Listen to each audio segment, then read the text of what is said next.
কি পরিমাণ যুবক আজকে অনলাইনে জুয়া খেলে, প্রতিদিন লক্ষ লক্ষ যুবক। আপনারা বাবারা জানেনও না, এখন আর ওই কোনাকানিতে জুয়া খেলে না, এখন সবাই আপনার ঘরে, আপনার সন্তান পাশের রুমে সারা রাত অনলাইনে মোবাইলে হয় জুয়া খেলে, নয়তো নারীর উলঙ্গ ছবি দেখে আপন ঘরে।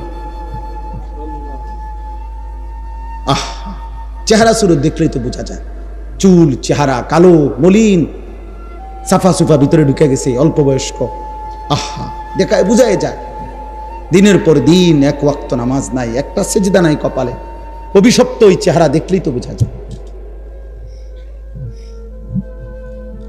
অভিশপ্ত ওই চেহারা দেখলেই তো বোঝা যায়,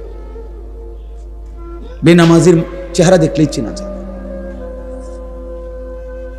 তুমি যত পাউডারই দাও বাবা, বোঝা যায়, হাইওয়ানের চেহারা বুঝাই যায়। আল্লাহ আমাদেরকে বুঝ দান করে। এই শেষ কথা হলো, এখন আমাদের প্রত্যেকের এটা, আমি যে আয়াতটা পড়ছি, এই আয়াতের মূল বক্তব্য কি?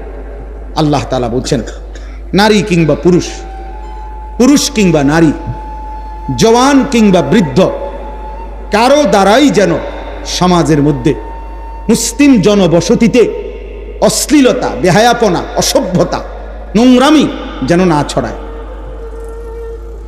যে নারী বেপর্দা, যে মেয়ে বেহায়া, যেই মেয়ে চরিত্রহীন, যে মেয়ে মহিলা পর পুরুষকে নিজের শরীর যৌবন দেহ প্রদর্শন করে, হারাম কোনো সম্পর্ক করে, হারাম কোনো প্রেমের নামে অশ্লীলতা, ব্যভিচার, জিনা, অসভ্যতার নোংরামি করে। মনে রাখবেন, জিনা কিন্তু শুধু লজ্জাস্থানের অপকর্মকেই জিনা বলে না।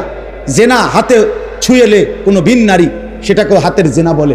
নবীজি বলছেন, চোখ দিয়ে কোনো ভিন নারী দেখলে এটাকে চোখের জিনা বলে, পাও দিয়ে কোনো ভিন নারীর সাথে হাঁটলে এটা পায়ের জিনা, কোনো অন্তর দিয়ে ভিন নারী সম্পর্কে কল্পনা চিন্তা ভাবনা করলে এটা অন্তরের জিনা, লজ্জাস্থান দিয়ে জিনা করলে সেটাও জিনা, লজ্জাস্থানের সবটাই জিনা।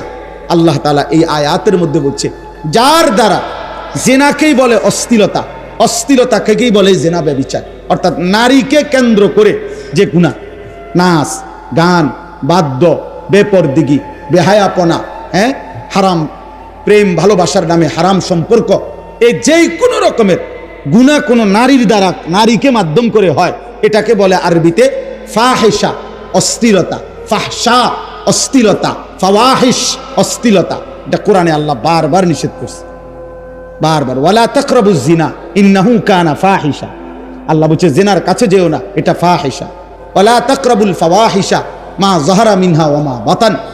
আল্লাহ বলছে প্রকাশ্যে কিংবা গোপনে অশ্লীলতার কাছেও যেও না। আল্লাহ বলছে কুল ইন্নাল্লাহা লা ইয়া'মুরু বিল ফাহশা।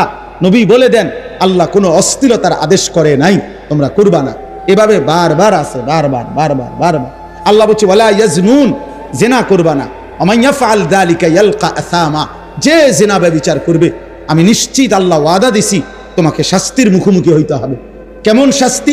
ইউদাআফ লাহুল আযাবু, আল্লাহ বলে প্রত্যেকটা শাস্তি দ্বিগুণ করে দেওয়া হবে। তোমার সমস্ত পাপের শাস্তি জিনার কারণে দ্বিগুণ করা হবে। আল্লাহর নবী বলছে, খোদার কসম বন্ধু, বুখারী মুসলিমের হাদিস, নবীজি বলছে লা ইয়াজনি জানি হিনা ইয়াজনি